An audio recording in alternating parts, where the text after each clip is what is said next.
ಪಾಂಡುಪುರದಲ್ಲಿ ನಮ್ಮ ಧರ್ಮರಾಯರಿದ್ದರು. ಹೆಣ್ಣಿಂದ ವನವಾಸವೆಂದು ಸತಿಯ ನಿಂದಿಸಿದ್ದರು.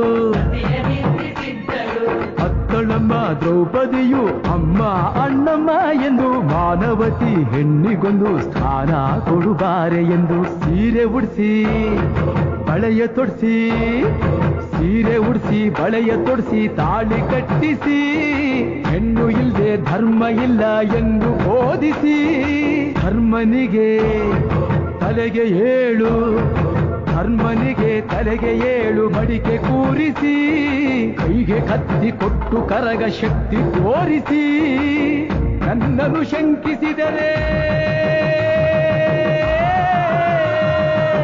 ನನ್ನನ್ನು ಶಂಕಿಸಿದರೆ ಪ್ರಳಯ ಎಂದಳಮ್ಮ. ನನಗೆ ನಡೆದುಕೊಂಡ್ರೆ